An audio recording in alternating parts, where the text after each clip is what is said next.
Hey, what's going on, everybody? Welcome to another edition of Jay's Gimme 5 show with my boy Mark Gray. Got a lot of good things coming up this week on the show. Hey, Grambling folks, we're going to give you what you want. We know it's Bayou Classic Week, and guess what? You all have been selected as our HBCU School of the Week. And, you know, I guess you would call me a Southern apologist just a little bit, down with Jaguar Nation, but Grambling more than just a football legacy. Can't wait to get into that. We'll have a good one there. We got some other topics we'll talk about when we give it to them straight up with no chaser, Mark. That's right, because I'm still wondering why in Washington, when you lose Alex Smith, and prayers up to him, you don't at least bring in Colin Kaepernick for a tryout, just a workout. Not saying he was ready to start after 3 years on the bench. And I'm also wondering if the beef in the Golden State locker room between Kevin Durant and Draymond Green will keep them from making it a three-peat. Yeah, beefing in the locker room, never a good sign. That's something we got to look forward to see how they come out of this up there in the Golden State. But, Mark, I'm going to give the people what they want. You know we always give them what they want. That's true. And for my Give Me 5 segment this week, I've seen them all. Yeah. I've seen them all. I'm going to give you the top 5 classic football games for the 2018 season. But I'm back on the call for national radio for the best classic game that you will have seen this year. I think it may even trump what you saw at the Florida Classic. Okay, we'll see that, what we have to say about that. With all that being said, it's time for this week's Gimme 5. For this week's Gimme 5, let's talk about the top HBCU football classics for the 2018 football season. Number 5, let's go on down to the SIP, the Soul Bowl. Jackson State versus Alcorn State with the trip to the SWAC East Division title going to the championship. Congratulations for Alcorn State handling their business. Number 4, the State Fair Classic. Grambling versus Prairie View A&M. It was significant because this is the first time in a long time that the Panthers were finally able to beat Grambling State University in Dallas. Number 3, it's normally number 1 on my list, but this year the Magic City Classic between Alabama State and Alabama A&M didn't have much riding on the line, but it was still one of the best atmospheres in all of college football. Number 2 is the granddaddy of them all down in Louisiana, where Grambling and Southern will lock up in the Bayou Classic. There's a lot riding on this one. Whoever wins this game will be crowned the champion of the Western Division of the SWAC, meaning they will ensure themselves a spot in the SWAC championship.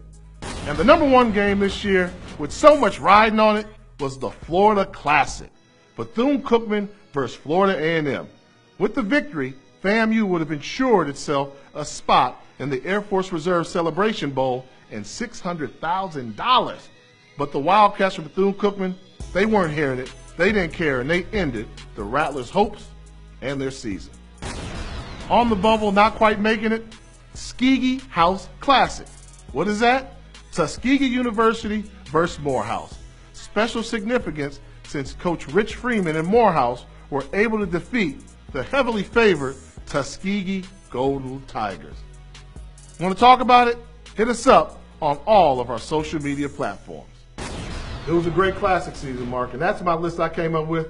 Tell me what I missed out on. I don't think you missed out on anything. I think the fans in Memphis missed out on the fact that what I think is a surefire top 5 game every year is the Southern Heritage Classic between Jackson and Tennessee State. You got Memphis, you got great food, you got Beale Street, you got 2 great bands. It's everything they just didn't play. And for the 5th consecutive week, you have managed to mention Tennessee State on this show. The TSU Mark Gray crush continues. I'm courting, you know. That's my verbal emoji to my good friends in Nashville. But on a serious note, we got to give it to you folks, straight no chaser. And I want to go right to the NFL, where in Washington, they lose a serviceable quarterback in Alex Smith, and they bring in a guy who's best known for the butt fumble. Mark Sanchez comes in, and you don't even think about Colin Kaepernick? I mean, with all this RPO and stuff like that, don't he deserve at least a tryout?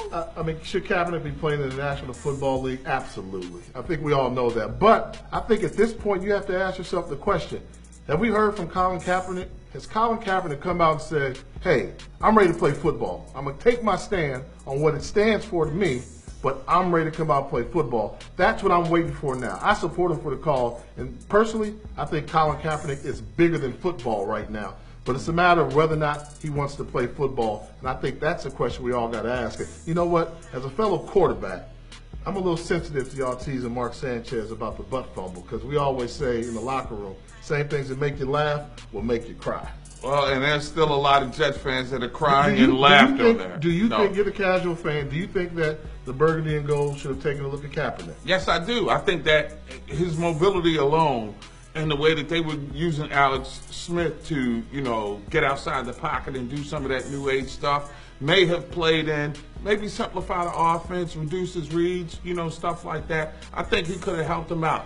And let's be real for a second. If the reason you didn't like Kirk Cousins primarily is because he wouldn't sell jerseys, Cap would sell jerseys. Cap would sell those jerseys. We all know Dan Snyder's about selling them jerseys. Well, let's talk about Golden State and Draymond Green versus Kevin Durant in the locker room.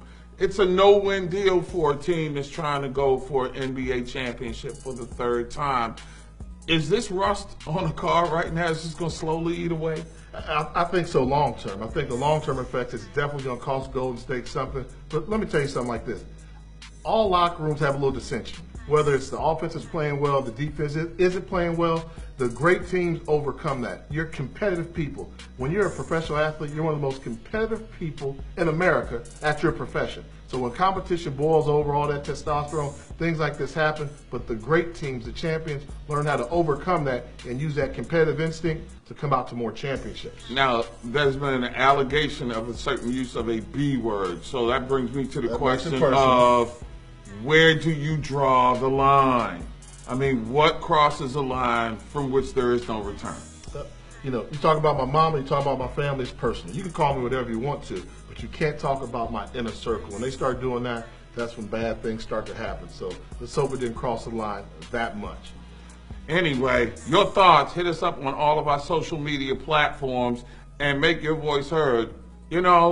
Will Golden State get back to the NBA Finals? Better yet, will the Dubs win it? Hey, Mark, big football game getting ready to take place down in New Orleans, Louisiana, between who? At Grambling and Southern. It's the Bayou Classic. And our school of the week, known for football and some of the greatest legends in the game, that would be Grambling State University. Give me 5. What's up, quarterback? Thanks for acknowledging Grambling State as your school of the week. Grambling meant a lot to me, and I love the Graham fam. Whoa!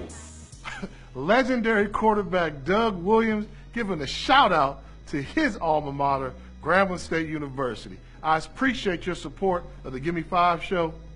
Quarterback always got your back. But easy, Doug, I got it from here. And now it's time for this week's HBCU School of the Week, brought to you by the Air Force Reserve Celebration Bowl. For that, let's head up to northern Louisiana, a little small town called Grambling, Louisiana, which is home to Grambling State University. The G-Men have an enrollment of a little bit less than 4,000 students, but plenty of history. Number 5, you can't talk about Grambling without talking about K-Gram, or K-Jern, one of the few HBCUs in America that have a 24-hour student-run radio station that plays all the R&B hits. Number 4, Grambling without football legends? Are you kidding me? You got to give it up to the 4 Hall of Famers for one. I'm talking about Willie Davis, I'm talking about Charlie Joyner, I'm talking about Buck Buchanan, and you also can't forget Willie Brown. I didn't even mention Doug Williams or Shaq Harris. That's how deep their tradition is. Number 3, let's take it to the hardwood. NBA Hall of Famer Willis Reed went to Grambling State University. We all know what he did for the New York Knicks. Number 2, you got to give it up to the world-famed marching band. And also throw in there the Orchesis Dancing Company. Oh, everybody at Grambling knows what I'm talking about. And number 1, come on, y'all. The number 1 greatest coach of all time, Eddie Robinson, did everything at Grambling State University. You know what they say about Coach Rob down there?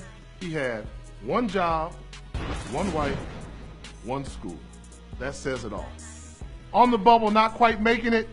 How about Erica Badu went to Grambling State University as well? Want to talk about it? Think I missed something? Hit us up on all of our social media platforms. All right, that was my Gimme 5, and I got to make a personal disclaimer. My daddy and my family, we're from northern Louisiana. Okay. That's considered Grambling territory, so That I may is. know a little something more about it than you.